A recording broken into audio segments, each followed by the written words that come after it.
But I asked him, do you think you played your last game as a Dolphin? Very, very fair. And he said that I don't know. It's beyond Well, my control. But I think he answered everything the right way he was a pro yesterday, and he sounded like a pro in ways he hasn't a lot of times this year. And I'm guessing this is a humbling experience. Has to be. You have to feel for him on a personal level. I mean, he got the rug yanked out from under him. On a professional level, it was time. It was time for the Dolphins. Well, I mean, I'm trying to be nice about this too, but this isn't just like a personality thing. This is just strictly performance. And he's been the weakness of this team for a while now. I was going to say last month, clearly the last month in 5 games now because of, but this was Mike going to Smith and Bevel and Slowick, all the coordinators.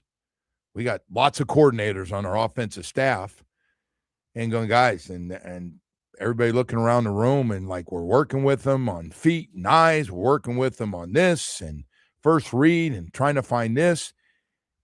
And I just think, everything, decision-making, accurate throws, what he's reading, doesn't look comfortable in the pocket. Apparently, huddle, lack of awareness, his physical limitations. All of a sudden, his arm doesn't even look the same when he does throw it 20, 25 yards down the field. I don't know if he's cautious because of concussions. I don't know if his body's beaten up. But when all this stuff, you put it together, to me, it'd be very understanding if he lost confidence. And by the way, you can never come out as a quarterback and say, I've lost some confidence, that I used to be able to do things and I can't do them. Or I don't know if he feels comfortable with everybody he's playing with, but all the things we've been hearing every time he plays poorly is just weak. I can't see and guys in front of him. I mean, just stuff you don't say when you're a top-notch quarterback. Don't go around talking. I don't think it was weak. I think it was shocking, though, to you say you don't hear a quarterback talk about his talk about his weaknesses. I can't see over the line. I can't run. And by the way, if I got a problem with somebody that something's not going the right way, I talk to him not at a press conference after a game. I go talk to him one-on-one. I go talk to him as a group. Hey, guys, he's got good people skills with the guys on the team. Hey, guys, listen, man, this is not acceptable. I need more out of you, man. Whether he's lost confidence or not, Mike lost confidence in him. Yes. That the game plan tells you that. And the game plan has told us that. Yeah. Every game, I started saying it. Even in the Jets game, they tried to open it up there for about 3 series, and it was 3 and out or almost 3 and out. And they're punting, and Mike just went in the fourth quarter, get our running backs the ball. We're going to run it.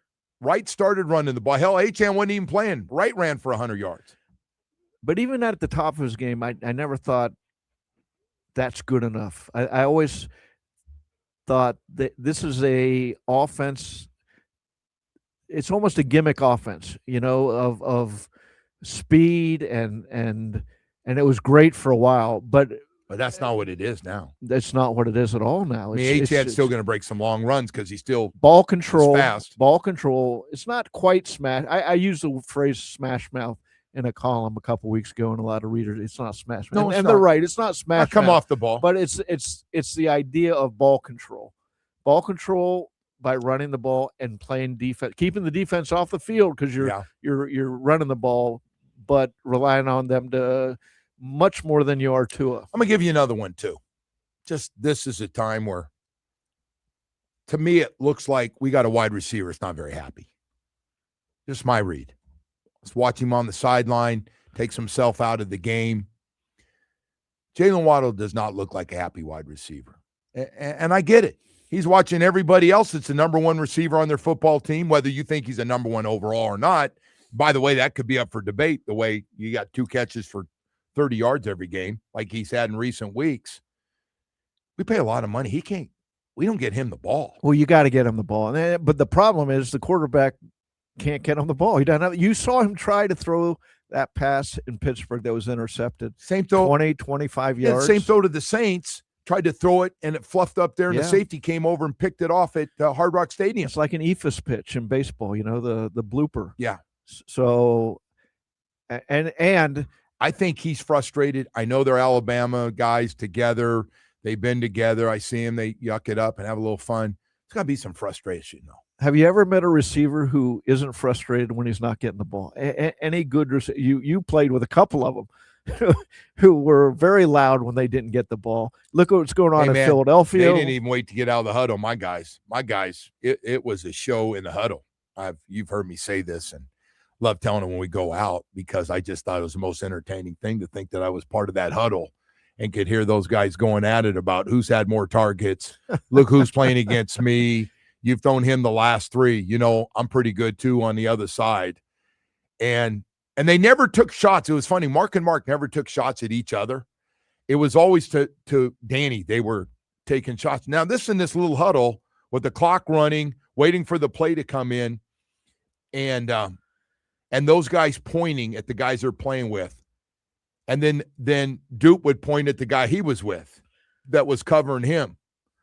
And it was just very entertaining to see. That's the best passing offense to that point in history in the NFL. That was a different level. Yeah.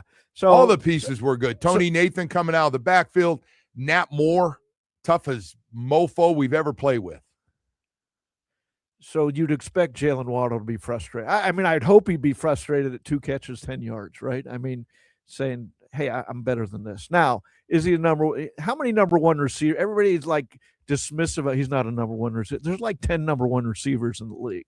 It's not like there's 25 number one receivers, but he's a good receiver. Some people think there's some teams that have 2 number ones. Do you think T. Higgins is a number one? Very well with could Jamar? be. Yeah, very well could be. How about 2 guys playing for the Rams? Davante Adams is the second guy. I don't think Davante Adams anymore he's good, but he's getting old. He's very good in that offense when he's got that quarterback throwing to him. But he went from a bad situation to a good talk situation. About a guy who picked the right team and the right quarterback. And okay, we're talking Dolphins situation. Look at this matchup tonight. Look at the guys no one will talk about because it's a game going on. GM at Seattle, John Schneider, as good as anybody in the league. The GM of the Rams, Les Snead, as good as anybody in the league at building rosters, drafting quickly. And that's the guy the Dolphins need. And maybe it's Champ Kelly. I have no idea about Champ Kelly. Maybe it is him. But whoever it is, that's who Steve Ross has to hire. But we have to get whatever taste or look we've had in the past in the front office. We got to make drastic changes. So let me ask you this one. The guys that have been with Chris for a long time, I was just thinking about this common sense. These guys have been with him for a while. You wrote about this. Yeah, I did. So now you're going to tell them, hey, we're doing a lot of different things. At some point, don't you just go, we got to clean house? And I understand they've got all this information. We're in the middle of now is an important time, and you can't just overhaul everything. I wrote a couple years ago about that, just the stagflation in the organization, same guys, and named a few of them. Chris, one of the few times he called me over, he called me out to, can I talk to you? And he said, name me, but you don't have to name people in the organization, the scouts and all that. And I said, hey, I was making a point. Man, it's a cold-ass business. Everything is fair game. I was making a point, just what you said. It's cold business for everybody that's ever been part of it. It's cold. It's one thing. Are you winning or you're not? And right now, we got a bad number. 25 years without winning a friggin' playoff game. Hell, right now, we can't. We're third best team in our own division. So these things are going to pop up. And before we look at the players and upgrading this thing, let's get to before that stage. And that is, we have the right people going out and looking at players. Are we doing background checks? No, we're not. We're not doing good enough background checks on guys. Guys that have issues. Guys that this Cam Smith's a great example. That thing just kind of, he was going to make the team, and he went AWOL without getting into everything, which I happen to know. This things can't, I get it. I saw the way he ran and the way he turned. Like Igbenogany, I saw the way he ran, the way he turned. They couldn't play. Those should have been, in a perfect world, we shouldn't be playing with Jack Jones and Rasul Douglas. We should have Cam Smith on one side, In a perfect world of we got this draft thing figured out with our top pick, and the other side should have been Noah Igbenogany. I don't even look at who they missed on, who they hit on, who they hit on that you can look at and say, okay, here's a guy who's going to be a Pro Bowl player for much of his career, and they don't have enough of them. That's the problem. So we're not to go back, and that's a great example. How many guys have we drafted during that run with all those first and second round picks? Was that 6 years ago now? 5 years ago? When we win all those picks. They should be in their prime. How many of those guys now we just benched the 5th overall pick in the draft? Look at that draft. This was the tanking year. Look no more than the guy drafted after him. Tua, you can Austin stop right Jackson, there. Noah Came down Igbenogany. here. The Herbert thing, I mean, it's an old conversation. He's not coming back. Look what he just did to us. He's got all his offensive linemen out. Phillips has got him for a sack, bounces off him, makes a crossing throw. That's a franchise quarterback play, man. That's why you draft the big guy, the big, strong guy. 6'6" with big old arm. Whew, I got nothing accomplished by saying all that. It did make me feel a little better. But it makes you going forward. The first thing they got to do is get their structure in place. We look at the players. Why'd they do this? Why'd they do that?